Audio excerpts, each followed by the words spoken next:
हरे कृष्णा। आज की श्रीमद् भागवत कक्षा में आप सभी का स्वागत है। हम श्रीमद् भागवत के तृतीय स्कंद के 31वें अध्याय the movements of living entities के ऊपर चर्चा कर रहे हैं। कल हमने देखा इसके श्लोक क्रमांक 1 से लेकर 11 तक, जिसमें एक बच्चे के गर्भ में प्रवेश करने से पहले दिन, 5वें दिन, 10वें दिन, दूसरे महीने, तीसरे महीने, चौथे महीने, 5वें महीने, 7वें महीने में क्या क्या क्या चीजें आती रहती हैं, इसके ऊपर हमने बहुत डिटेल चर्चा की। और हमने ये भी देखा कि ये ज्ञान जो है ये भागवत में लिखा गया है 5,500 वर्ष पूर्व, और एनाटॉमी की टेक्स्ट बुक्स ने इसे प्रतिपादित किया है आज से 150 साल पहले। तो ये समझना कि सो कॉल्ड साइंस केवल आज ही 100 साल या 150 साल से आया है, ये सही नहीं है। प्रमाणित वैज्ञानिक जीवन भी हमारे साधु संत पिछले 5,500 वर्षों से जानते थे। तो हमने देखा कि किस प्रकार से एक अर्भक अपनी माँ के गर्भ में उल्टा होता है, उसका जो रीढ़ की हड्डी होती है वो बेंट होती है, उसका सर उसकी नाभि की तरफ झुका होता है। ऐसी अवस्था में वो 9 महीने रहता है। तब उसके स्वयं के विष्ठा और मूत्र उसके आजू बाजू तैरते रहते हैं, माँ के गर्भ के कीड़े उसे काटते रहते हैं। ऐसी अवस्था में वो बीच बीच में प्रायः अपने होश भी खो देता है। सो उस समय इतनी भयावह स्थिति में वो भगवान से प्रार्थना करता है। क्या प्रार्थनाएं करता है, ये आज के श्रीमद् भागवत की विषय वस्तु है। तो हम शुरुआत करेंगे मंगलाचरण से। ओम ज्ञानतिमिरन्धस्य ज्ञानाञ्जनशलाकया चक्षुरुन्मिलितं येन तस्मै श्रीगुरवे नमः। श्रीचैतन्यमनोभीष्टं स्थापितं येन भूतले स्वयं रूपः कदा मह्यं ददाति स्वपदान्तिकं। वन्देऽहं श्रीगुरुः श्रीयुतापदकमलं श्रीगुरुन् वैष्णवांश्च श्रीरूपं साग्रजातं सहगण रघुनाथान्वितं तं सजीवं साद्वैतं सावधूतं परिजनसहितं कृष्णचैतन्यदेवं श्रीराधाकृष्णपादान् सहगण ललिता श्रीविशाखान्वितांश्च। हे कृष्ण करुणा सिन्धो दीनबन्धो जगत्पते गोपीश गोपिका कांत राधा कांत नमोस्तुते। तप्त कांचन गौरांगी राधे वृंदावनेश्वरी वृषभानुसुते देवी प्रणमामि हरिप्रिये। वाञ्छाकल्पतरुभ्यश्च कृपा सिन्धुभ्य एव च पतितानां पावनेभ्यो वैष्णवेभ्यो नमो नमः।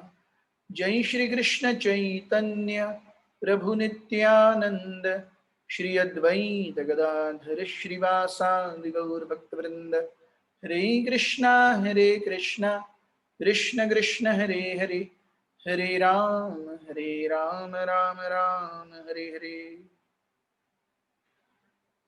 स्कंद 3 अध्याय 31 श्लोक क्रमांक 12। जंतुरुवाच तस्योपसन्नमवितुं जगदिच्छयात् नानातनोर्भुवि चलचरणारविन्दम्। सोऽहं व्रजामि शरणं ह्यकुतो भयं मे येनेदृशी गतिरदस्य सतोऽनुरूपा। The human soul says, I take shelter of the lotus feet of the Supreme Personality of Godhead, who appears in his various eternal forms and walks on the surface of the earth.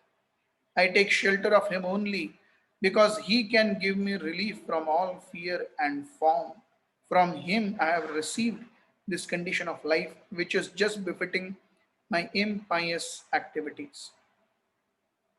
तो प्रभुपाद जी कहते हैं कि यहाँ कपिल मुनि बता रहे हैं कि किस प्रकार से एक जीव उस असह्य स्थिति में, दयनीय अवस्था में भगवान से प्रार्थना करता है।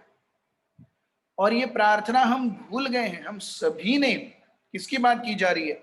The human soul says, all of us are humans. हम सभी ने अपनी मां के गर्भ में ये प्रार्थना की है। लेकिन जैसे ही इस भौतिक जगत में आए, वैसे ही वो जनक जननी स्नेहे ते भूलिया, संसार लागी लो भालो। ये संसार हमें बहुत अच्छा लगने लगता है। सो प्रभुपाद जी तात्पर्य में कहते हैं कि चलत चरणारविंदम refers to the supreme personality of Godhead who actually walks or travels upon the surface of the world. तो भगवान आते हैं और इस भौतिक जगत को अपने चरण कमलों के स्पर्श से पवित्र करके जाते हैं। क्यों इस धरती से नाता जुड़ा हुआ है? क्योंकि ये बच्चा भी इस भौतिक जगत में आया है, इस जगह आया है। It is exactly like we can draw corollary. When a person joins a company, he serves and tries to please his immediate boss. When he changes his company, then he does not please the first boss. Now he will please the second boss. Again, after 4 years, he will change the company. He will try to please his third boss. Yes. The principle is you have to please your superiors by working nicely. But where you are working, in what circumstance, will determine which boss you will be pleasing. तो क्योंकि इस धरा पर, इस मनुष्य जन्म में हमें डाला गया है, तो इस धरती को पवित्र करने वाले चरण कमलों को और उनके मालिक भगवान को एक जीव याद करता है। The chalat charanarvindam, because he has come in this material world, right on this earth, and Krishna has come innumerable times on this earth, yes, in order to deliver, yes, paritranaya sadhunam vinashaya च दुष्कृताम धर्म संस्थापनार्थाय संभवामि युगे युगे। भगवान कई बार आए हैं, तो ऐसे भगवान को वो याद करता है। प्रभुपाद जी कहते हैं, another significant point in this word is इच्छया। भगवान कैसे आते हैं? अपनी स्वयं की इच्छा से आते हैं। हमें कभी कोई इच्छा पूछी नहीं जाती। हम इस भौतिक जगत में we are firmly under the control and grip of material nature. हमें कब जन्म लेना है, कहाँ जन्म लेना है, किस प्रांत में जन्म लेना है, पुरुष का देह मिलेगा, स्त्री का देह मिलेगा, फाइनेंशियल कंडीशन क्या होगी, पेरेंट्स का साइकोलॉजिकल कंडीशनिंग क्या होगी, हमसे कुछ नहीं पूछा जाता। इतना ही नहीं, इस भौतिक जगत में भी हम जी रहे हैं, कब कौन सा रोग आएगा हमसे पूछ के आएगा क्या? नहीं। कब कौन सी विपरीत परिस्थिति आएगी हमसे पूछ के आएगी क्या? नहीं। कब अच्छे दिन आएंगे वो भी हमको बता करके आएंगे क्या? नहीं। A human being, just like any other creature, is completely under the grip of material nature. Only because of illusion he thinks, oh, everything is going on nice and I need not worry about anything. No. Anything can be toppled in just a second. एक second और सब झूम। बना हुआ बिगड़ सकता है, बिगड़ा हुआ बन सकता है, यदृच्छया, by the will of providence. और भगवान कैसे आते हैं? भगवान अपनी माया से आते हैं, स्वयं आते हैं। He, just like we are not asked. Krishna also doesn't ask material nature. Krishna comes on his own accord. He chooses his parents, he chooses his place of appearance, he chooses the conditions of appearance, he chooses the geographical boundary and the avatar karya also that he has to do. Everything he chooses. So we are forced in this material world. Krishna forces the material world to accept him. That's the difference between us and Lord. So that's why he says, Soham vrajami sharanam hi akuto bhayam me. This is a very significant point. इसी क्योंकि आप इस संसार के स्वामी हैं, ऐसी नारकीय दशा से मैं बाहर निकलना चाहता हूं। सो हम शरणम व्रजामि, मैं आपकी शरण लेता हूं। अकुतो भयम, please take me out of this fearful situation. We have all prayed like this, but we have forgotten this. श्लोक क्रमांक 13।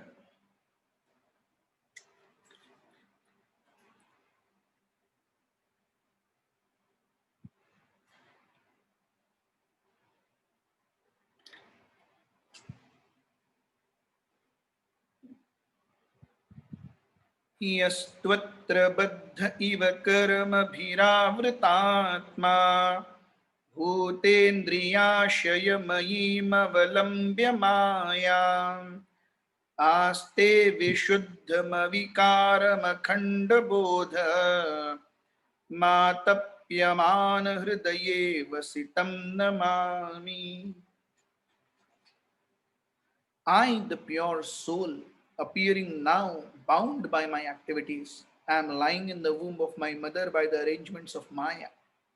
I offer my respectful obeisances unto him who is also there with me, but who is unaffected and changeless. He is unlimited, but he is perceived in the repentant heart. To him I offer my respectful obeisances. तो जीव प्रार्थना करता है। इसके पहले श्लोकों में एक और बहुत ही महत्वपूर्ण संदर्भ जो विश्लेषण करने योग्य है। जीव कहता है कि I have received this condition of life which is just befitting my impious activities. Yes, असतः अनुरूपः, जिस प्रकार से असत जीवन मैंने जिया है इसके पहले योनियों में, जिस प्रकार से असत कर्म मैंने किए हैं इसके पहले योनियों में, what I have got is really a befitting देह। इसमें आपका कोई भी गलती नहीं है कि आपने मुझे मनुष्य जन्म दिया है, या मैं अपनी माँ के गर्भ में अपनी विष्ठा और मूत्र में ही घूम रहा हूं, या मेरी माँ के गर्भ में कीड़े मुझे काट रहे हैं। इसमें आपका कोई दोष नहीं है, अपने ही कर्म। हम देखते हैं ब्रह्म संहिता में भी, यस्त्विंद्र गोपमथवेंद्र महोस्व कर्म बंधानुरूप फल भाजन मातनोति। तो इंद्र गोप नामक कीड़े से इंद्र जैसे देवताओं के राजा तक हर कोई स्वकर्म फल बंध, यस, अपने अपने कर्मों के बंधन के अनुसार फल भाजन मातनोति, अपने अपने कर्म बंधनों के अनुसार वो फल प्राप्त कर रहा है। सो कर्मों का फल है कि कोई इंद्र है, कर्मों का फल है कि कोई इंद्र गोप है। अगर इंद्र की पदवी पर कोई अच्छे से कार्य नहीं करेगा, कालांतर में वो इंद्र गोप बन जाएगा। अगर इंद्र गोप अपने अपने धीरे धीरे धीरे धीरे धीरे वो मनुष्य जन्मों को प्राप्त करेगा। सो कल हमने वही देखा, कर्मणा दैव नेत्रेण जंतुर्देह उपपत्तये। कर्म और दैव, इन दोनों का समन्वय होके एक जीव को कोई भी योनि में प्रवेश दिया जाता है। Be it aquatics, be it reptiles, be it birds, be it mammals और फोर लेगेड एनिमल्स, और be it human beings. So a living entity is actually thankful to Krishna, and that is the same theme that is continuing in the shloka now. Yes, मैं एक शुद्ध जीव हूं, मैं एक शुद्ध आत्मा हूं, लेकिन अपने कर्मों के बंधन के अनुसार मैंने अपने आप को बहुत ही ज्यादा असत कार्यों में लिपटा लिया। सो उसके लिए आपने मुझे ये जीवन दे दिया है। You are not at fault. So we see the way Bhagavatam treats birth and the way we have been seeing in external world. हम भौतिक जगत में देखते हैं, हमने जो पहले भी कई बार राज कपूर का वो पुराना गाना, दुनिया बनाने तीसरी कसम में से दुनिया बनाने वाले क्या तेरे मन में समाई, काहे को दुनिया बनाई, या फिर द कंडीशनिंग की अरे जो कुछ भी मेरे जीवन में हो रहा है, भगवान ऐसे क्यों कर रहे हैं, भगवान ने ऐसा क्यों किया, मेरे साथ ही ऐसा क्यों किया, कोई और नहीं मिला क्या? So Jiva does not think like this in the womb of his mother. यहाँ पे तो yes, it is my own karma. Thank you very much. You have still given me a human form of life so that I can do your bhajan. Yes. जननी जठरे छिलाम जखन विषम बंधन पाशे एक बार प्रभु देखा दिया मोरे वांछिले ए दीन दासे. Yes. I was in the womb of my mother. Bhakti Vinod Thakur says, Janani Jathare Chilam Jakhana Vishama Bandhana Pashe. विषम बंधन पाश में मैं बना हुआ था. कैसे वो विषम बंधन पाश है, कल हमने पूरी विस्तृत चर्चा की. विषम बंधन पाश, उसमें मैंने प्रार्थना की, एक बार प्रभु देखा दिया मोरे वांछिले ए दीन दासे. Please give me your Darshan. I have this one Dzire. And this is what the prarthana is that we'll be coming to.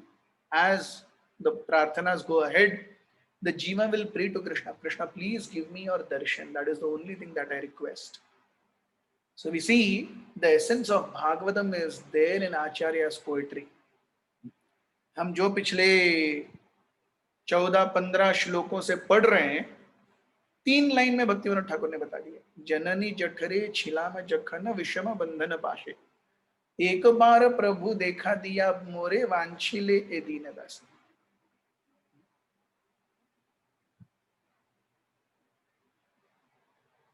Text 14.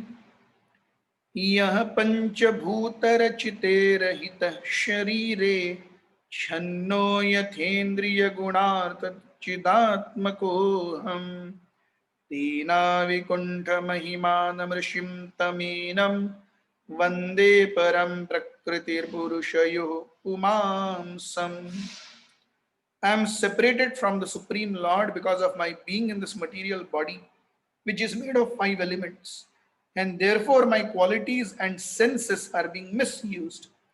Although I am essentially spiritual, because the Supreme Personality of Godhead is transcendental to material nature, and the living entity is because he is devoid of such material body, and because he is always glorious in his spiritual qualities, I offer my respectful obeisances to him.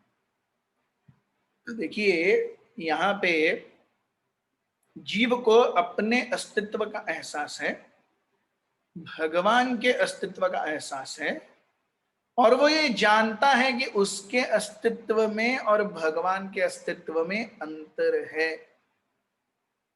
Yes, हमने पिछले श्लोक में भी देखा. Yes, I offer my respectful obeisances unto him who is also there with me. पिछले श्लोक में, he is also there with me. So living entity knows he is there, living entity knows Krishna is there, and he is there with me. I am not in him, I am not him. अहम ब्रह्मास्मि का अर्थ मैं भगवान होके गया, ऐसा नहीं. अगर ऐसा होता तो यहाँ पे जीव क्यों कहता I understand that I am there and you are also there. That means two separate entities. और इस श्लोक में हम फिर से देखते हैं कि मुझे ये शरीर मिला है जो पंचमहाभूतों से बना हुआ है, लेकिन आप अविकारी हैं, आप अच्युत हैं, आपको भौतिक प्रकृति के गुणों से कोई सरोकार नहीं है. आप केवल मेरा साथ देने के लिए मेरे साथ आए हैं.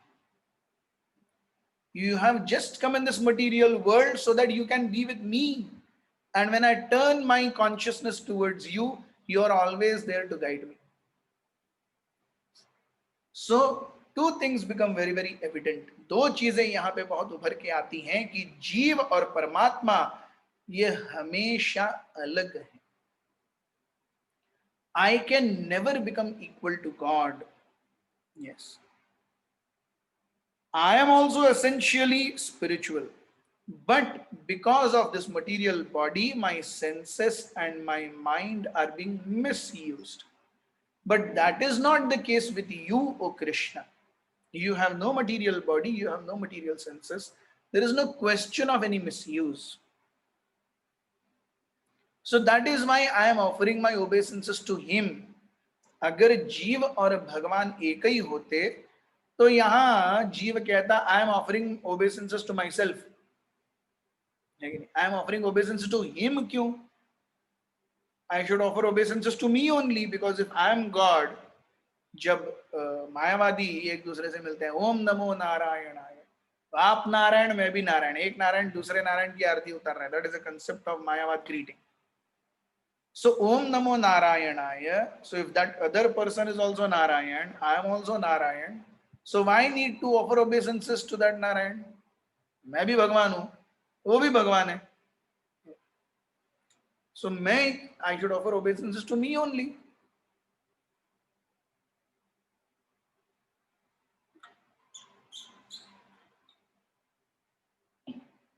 So Jiva and Paramatma are two separate. Yes. And they are the Paramatma is being offered obeisances.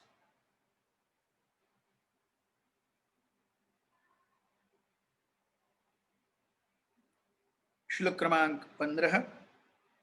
यन्माययो गुरुन् यन्माययोरुगुणन् कर्म बन्धनस् कर्म निबन्धनेऽस्मिन् संसारिके पथिचरं स्तदमिश्रमेण नष्टः स्मृति पुनरयं प्रवृणीत लोकम् युक्त्या कया मदनग्रह अंतरेण.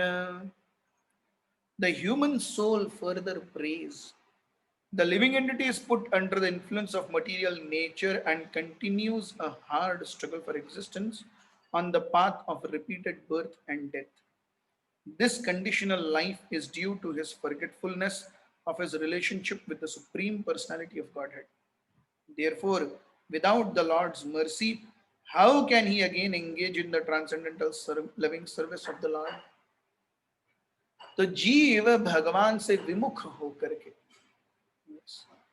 कृष्णे बहिर्मुख जीव भोगवांछा करी निकटस्थे माया तारे झपटिया धरी. कृष्णदास कविराज गोस्वामी चैतन्य चरितामृत में लिखते हैं कि जीव को माया कैसे पकड़ती है? झपट करके पकड़ लेती है. ये झपटने का अर्थ क्या है? आपने देखा होगा जब भी वन्य या हिंस्र प्राणी किसी शिकार के ऊपर कूदते हैं, वो एक्चुअली झपटते हैं. वो जाके आराम से जाके oh you see oh my dear dear I want to eat you, can you please lie down, ऐसा नहीं बोलता वो जाके he pounces on the deer. Yes. He doesn't want to give the deer a chance to go astray. उसी प्रकार से कृष्ण बहिर्मुख जीव भोगवांछा करी निकटस्थे माया, पासी में माया खड़ी है, झपटिया धरी, निकलना नहीं चाहिए कहीं. This is how we are in the firm grip of Maya. So the human soul prays that the living entity is put under the influence of material nature and continues a hard struggle for existence. केवल आहार निद्रा भय और मैथुन ठीक ठाक कर लेना जीवन में, इसी में बहुत स्ट्रगल है. खुशी तो बहुत बाद की चीज है. Just making sure that basics of life, eating, sleeping, mating and defending, go well, that itself is a huge struggle. So just for some simple things, a living entity is made to go so much of tribulation. Why? He wants to lord it over material nature. वो अपने जीवन में अपने अस्तित्व को भगवान से अलग देखता है. तो जब भगवान से अपने अस्तित्व को अलग देखता है तो निकटस्थे माया तारे झपटियां धरी. So this is how we see that a living entity is perfectly conscious. In the womb of the mother, living entity is so conscious. कितना crystal clear कृष्णा कॉन्शियस जीव है. बाहर आके इसको सींग आ जाते हैं. यस, बड़ा हो जाता है वो, है कि नहीं? बच्चे छोटे होते तब ठीक होता है सब. हम कहते हैं ना बड़ा हो गया, आपको इसको सींग आ गए. यस, ऐसे ही माँ के गर्भ में देखिए कितनी अच्छी प्रार्थना कर रहा है. बाहर आ जाता है उसको सींग आ जाता है माया के प्रभाव में। तो माया के प्रभाव से अभिभूत हो करके उसे उपभोग करने के लिए मनुष्य शरीर मिला है, और मनुष्य शरीर तो उपभोग की चरम सीमा देता है। Human form of life gives the maximum facility for sense enjoyment. So a living entity has been wanting sense gratification. That's why he has come in this world. He has gone through Jalaja Navalakshani, Sthavaram Lakshavimshati, Kurmayo Rudra Sankhya Pakshinam Dashalakshanam, Trimshalakshani Pashava, ये सारी 80 लाख योनियों से वो निकल गया। इन सारी योनियों में इंद्रिय भोग करने का जो फैसिलिटी नहीं मिलता वो मनुष्य जीवन में मिलता है। तो आया है भोग करने के लिए, फैसिलिटी सबसे बढ़िया मिल रही है, तो भगवान की भक्ति कैसे करेगा,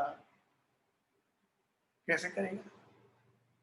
तो इसके लिए भगवान की कृपा चाहिए, और यही चीज यहां पे जीव कह रहा है। Therefore, without Lord's mercy, how can he again engage in the transcendental loving service of the Lord? Because he has come to enjoy. Human form of life has now given him the maximum facility for enjoyment, and he has to abstain from that enjoyment if he wants to make progress in Krishna consciousness. This is possible only with Lord's mercy.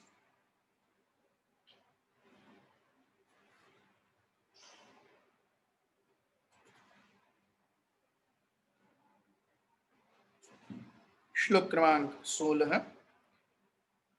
ज्ञानं यदेतदधात्मक तमः सदेव स्त्रैकालिकं स्थिरचरेष्वनुवर्तितांशः तं जीवकर्मपदवीमनुवर्तमानास्तापत्रयोपशमनाय वयं भजेम।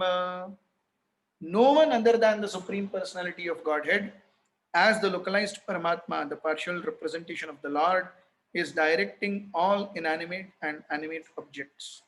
He is present in the three phases of time, past, present, and future. Therefore, the conditioned soul is engaged in different activities by his direction.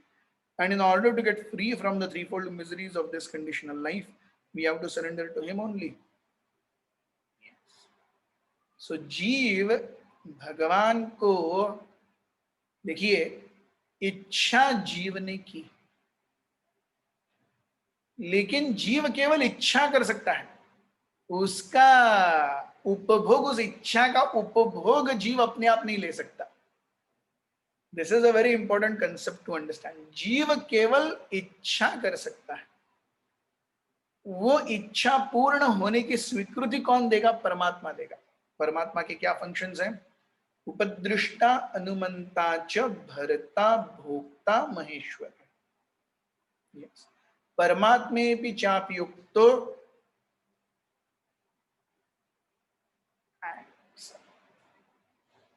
the final two words I lost it. So anyways, upadrishta, he is the overseer of all the activities that the living entity is doing. Anumanta, he is the sanctioner. So we see, जीव इच्छा करेगा, लेकिन जब तक भगवान sanction नहीं करेंगे तब तक वो इच्छा पूरी नहीं होगी। मुझे कंपनी से कुछ पैसे चाहिए, कंपनी के लिए ही एक मशीनरी खरीदने के लिए, तो कंपनी के लिए ही मशीन खरीदने के लिए भी अगर मुझे पैसे चाहिए तो मुझे कंपनी में अपने आप नहीं ले सकता, मुझे किसी बड़े अधिकारी की साइन चाहिए। काम मैं कंपनी का ही कर रहा हूं, लेकिन अपने आप में जाके उठा कुछ नहीं उठा सकता। Yes. So,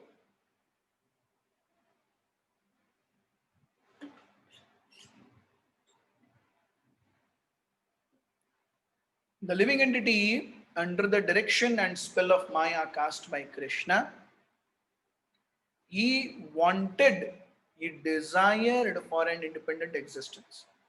So Krishna has given facility of this material existence as independent existence. हमने इच्छा की भगवान से विमुख होकर भोग करने की, तो उस भोग की इच्छा के लिए भगवान ने ये जगत बना दिया। ठीक है, भोग करने की इच्छा है, प्रयास करो। If at all you become satisfied, very good. The moment you don't feel satisfied, turn to me, I am always there. Yes, and that's how this thing works. So first, someone is a pure karmi. Yes. He is just wanting sense gratification. When one is frustrated with the efforts for sense gratification and the ultimate uselessness of it, he becomes a jnani. He understands that it doesn't work this way. Yes, that is a jnani. He seizes activity on the external senses. But at the level of mind, intelligence, and ego, there is still activity. Externally, his senses might be subdued, but internally, the main focal points of his activity are mind and intelligence, which are both seats of Maya still. Here also, when one is frustrated, then one comes to the level of dhyana, wherein Krishna is not somewhere else. He is there in my heart as Paramatma. So yama, niyam, asan, pranayam, pratyahara, dhyana, dharana and samadhi. With these 8 limbs, he tries to fix his mind and attention on the Chaturbhuja form of Krishna within his heart. Even there, he feels, yes, I've almost got it, but still the full realization has not come. Because Paramatma is there within the heart, he is alone. Krishna, his main beauty is his dealing with his devotees. Yes. भगवान कृष्ण और भगवान विष्णु के अंदर क्या फर्क है? शक्ति के माध्यम से अगर देखा जाए तो कोई फर्क नहीं. In terms of power, Krishna and Vishnu are same. But in terms of rasa asvadan, in terms of experiencing and giving pleasure to devotees, Krishna far super exceeds any other Vishnu form. रसेन उत्कृष्यते कृष्णः एषाः रसस्थितिः. Yes.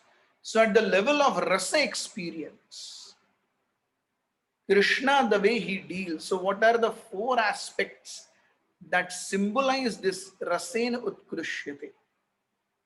So we see Rupa Madhuri, Venu Madhuri, Leela Madhuri and Bhakta Vatsalya.